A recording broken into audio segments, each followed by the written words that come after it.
नमस्कार, आप देख रहे हैं punjabkesari.com और मैं हूं आपके साथ इशिका गुप्ता। आप सभी लोगों का बहुत स्वागत है हमारे एक नए शो विवरण में।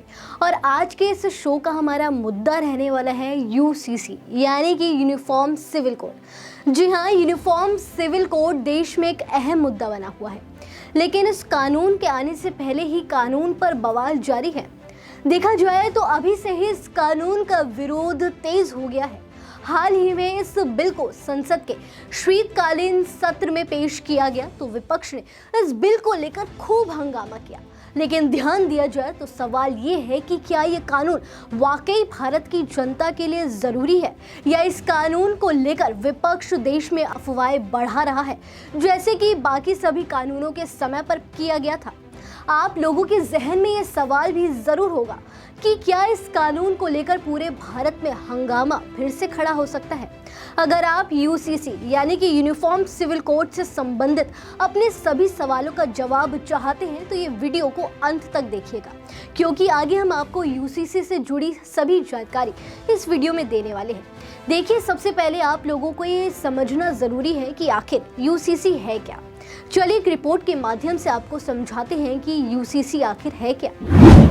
यूसीसी यानी कि यूनिफॉर्म सिविल कोड, जो कि भारत में अभी तक केवल राज्य गोवा में है। इसका अर्थ है कि देश में सिविल मामलों में समानता होना, क्योंकि आमतौर पर आप लोगों ने देखा होगा कि देश में धर्म से जुड़े फैसलों के लिए हर धर्म के पास अपना एक पर्सनल लॉ है। जैसे कि सभी धर्मों के लोग अपने पर्सनल लॉ का पालन करते हैं। मुस्लिम, ईसाई और पारसियों का अपना अपना पर्सनल लॉ है, तो वहीं हिंदू सिविल लॉ के तहत हिंदू, सिख और जैन और बौद्ध आते हैं। जिसका मतलब हुआ कि इन कानूनों के आने के बाद शादी से लेकर तलाक और बच्चे को गोद लेने जैसे सभी सिविल मामलों में एक समानता देखी जाएगी। यानी कि इस कानून के आने के बाद कोई भी छूट धर्म के नाम पर नहीं दी जाएगी। बता दें कि यूनिफॉर्म सिविल कोड का संबंध सिविल मामलों में कानून की एक समानता से है। देश के हर व्यक्ति के लिए सिविल मामलों में एक समान कानून यूनिफॉर्म सिविल कोड की मूल भावना है। इसमें धर्म, संप्रदाय, जेंडर के आधार पर भेदभाव की कोई भी गुंजाइश नहीं छोड़ी जाती है।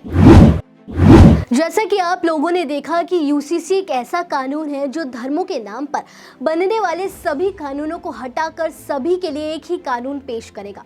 लेकिन ये जितना सरल आपको दिख रहा है उतना सरल है नहीं, क्योंकि इस कानून को लेकर सभी के मत अलग अलग हो सकते हैं।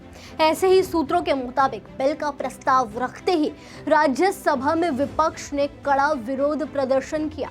इतना ही नहीं, सभापति विपक्ष के बर्ताव को लेकर नाराज भी दिखाई दिए। सभापति ने खुद उठकर कहा कि सदस्यों के पास बिल पेश करने का अधिकार है, लेकिन इससे किसी को भी परेशानी है तो इस पर राय रखने का भी सभी को अधिकार है, लेकिन इस तरह विरोध करने की जरूरत नहीं है।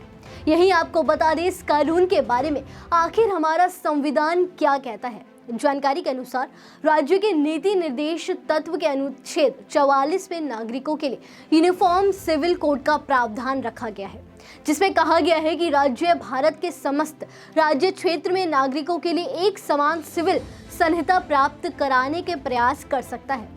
परंतु देखा जाए तो इस कानून को लेकर चुनावों में चर्चा तेज होती नजर आ रही है। बता दें कि साल में जितने भी राज्यों में चुनाव हुए हैं वहां इस बिल को चर्चा में अवश्य रखा गया है। आइए आपको दिखाते हैं एक और रिपोर्ट। सिविल कोड का मुद्दा पार्टी के गठन के समय बीजेपी के एजेंडे में रहा। पिछले 8 साल में केंद्र में बीजेपी की अगुवाई में सरकार चल रही है। ऐसे में बीजेपी समान नागरिक संहिता के मुद्दे पर देश के लोगों का मन टटोल रही है। वक्त वक्त पर बीजेपी सिविल कोड का मुद्दा उठाती रहती है और लोगों की राय लेती है। साथ ही उसकी मंशा है कि इतने बड़े मुद्दे पर लोगों और राजनीतिक दलों के बीच आम सहमति बनती दिखे। आने वाले चुनाव को देखते हुए यूनिफॉर्म सिविल कोड को लेकर सरगर्मी और तेज होने की संभावना है। देखा जाए तो हाल ही में 3 से 4 राज्यों में अहम चुनाव हुए और 2023 में फिर से राज्यों में चुनाव होने हैं। देखा जाए तो 2022 में भी हर चुनाव का मेन मुद्दा यूनिफॉर्म सिविल कोड बीजेपी ने सामने रखा और आने वाले सालों में भी लगातार गुंजाइशें बढ़ती ही जा रही है कि यूनिफॉर्म सिविल कोड ही एक मेन मुद्दा बन के रह जाएगा और आने वाले सालों में चुनावी मुद्दा पूरे भारत के लिए एक अहम मुद्दा भी बन के साबित हो सकता है। सभी राज्यों के चुनाव में बीजेपी के मैनिफेस्टो में इस बिल को शामिल किया गया था। यहाँ से ये बात साफ हो जाती है कि बीजेपी या कहे केंद्र सरकार इस बिल को जल्द से जल्द देश में लागू करना चाहती है। साथ ही साथ ये बात भी साफ है कि आने वाले समय में विपक्ष फिर से इस कानून को लेकर विवाद खड़ा कर सकता है। नहीं तो देश भर में आने वाले समय में बड़ा विवाद भी खड़ा होता दिखाई दे रहा है। खैर, इस बात को अभी हम पूरी तरह नहीं कह सकते, परंतु जल्द ही ये साफ हो जाएगा कि क्या देश की जनता या सरकार इस बड़े फैसले से खुश नजर आती है या नहीं। आखिरी में आप हमें कमेंट सेक्शन में ज़रूर बताइएगा कि आपके अनुसार ये नया बिल जनता के लिए कितना सही होने वाला है या कितना गलत। अभी के लिए केवल इतना ही, लेकिन ऐसी ताज़ा तमाम बड़ी अपडेट से और सभी बड़े मुद्दों से वाकिफ रहने के लिए देखते रहिए पंजाब केसरी.com।